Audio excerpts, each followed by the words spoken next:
Here's every secret loot room in Chapter 6 Season 2. The first secret room can be found at Shiny Shafts, which can be found by opening the sealed door at the center of the shafts. To open the door, you need to locate the 3 interactable valves around the POI, which are all relatively close together. This is a good alternative to heisting the larger vaults, as you can do this easily and quickly with a duo and also without alerting enemy teams of your location. There's plenty of loot in this room as well for a full squad. The next secret room can be found at Outlaw's Oasis that is similar to the one at Shiny Shafts. After uncovering the carpet, go ahead and activate the dog statues until they are all facing forward to open the secret loot room. This one is also able to gear up about 1 to 2 people and is a great alternative to the normal vaults. The Flooded Frog secret loot room also saw an update this season as the Void Oni mask is no longer in the game. While the secret room is still there, you simply need to pickaxe down the wall to get access to the room and loot up for your squad. This is likely the most low-key drop spot of the map considering the other chests around the area, so if you're not looking to consistently do battle for the vaults, this is a great option with basically the exact same loot table. Finally, the last room is underneath the hot tub at Outlaw's Oasis. Jump inside the hot tub with 4 more players to be launched into the secret area due to not following the proper hot tub rules, and it definitely won't launch you to your swift elimination. Here's the secret to winning every game in Season 2, and it's crazy easy if you use this loadout. For shotguns, you want to be grabbing a Kneecapper. This is the new go-to shotgun, which carries a much faster fire rate than the Twin Fire Auto Shotgun and carries a charge-up ability that can knock opponents back a great distance. For rifles, you want to replace your Hollow Twisters with a Kneecapper. The Kneecapper will close the skill gap between players who relied on the Hollow Twister and players who couldn't aim if their life depended on it. Using the Kneecapper to run up on typical rifle users catches them off guard because they think the Typhoon Blade has been vaulted when in reality it's just been reskinned.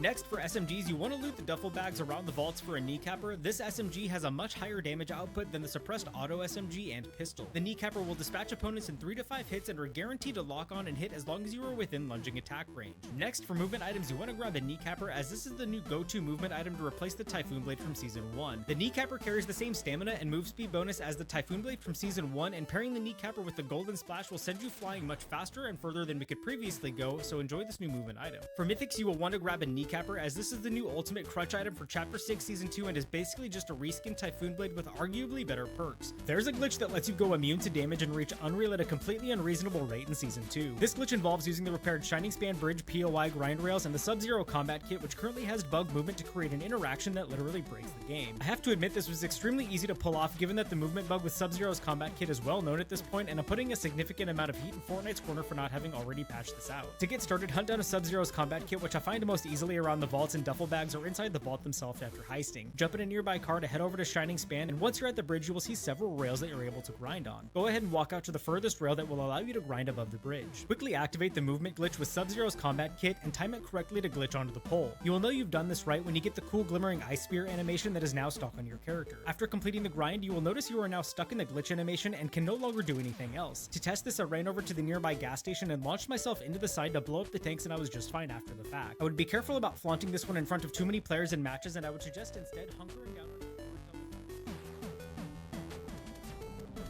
Hey, you. Finally awake. Fortnite is canceling Ranked OG due to horrendously low player counts after Season 2 of the mode wraps up next month. In a post made by Fortnite Status today, we're disabling Ranked OG for all server regions due to matchmaking health. The rollout will begin starting March 4th, while EU and NA regions will continue to offer Ranked OG until the end of Season 2 on March 25th. Players who wish to complete the Ranked journey by the end of next month can go to settings and change their matchmaking region to NA or EU. Ranked OG may be brought back in the future depending on matchmaking health, but we'll continue to evaluate the availability of ranked modes to optimize matchmaking times, fairness, and ping. At the time of making that post, Fortnite OG currently had less players than both Rocket Racing and Brick Life combined, which told a very grim tale about the current state of Fortnite OG and how it's currently played. This goes hand in hand with many of the overall complaints and issues with Fortnite OG and the severe lack of things like proper movement and an interesting loot pool. On several occasions, Fortnite started adding requested items back to OG via requests of players on social media. Players have also noted that Fortnite should have started OG on a much later season rather than restarting on Season 1 and moving forward from there at a slow pace. This created a slog in the classic mode where players are used to being able to traverse the map at a much greater pace. If you're using any of these weapons in Season 2, you are not allowed to talk trash. First up, we have the obvious Kneecapper. This is the Typhoon Blade 2.0 that carries arguably way better utility than we saw with its predecessors. At least with the Typhoon Blade, you were stuck in a charge-up animation that you could easily shoot down, but with the Kneecapper, you're free to sprint at your opponent, charging up the meanest Detroit smash they've ever received to the dome. This is the ultimate crutch item for Chapter 6 Season 2, and the fact that it stacks with other movement and mobility items like the Baron's Medallion and the Golden Chug Splash make this the craziest craziest thing to hit Chapter 6 Season 2 since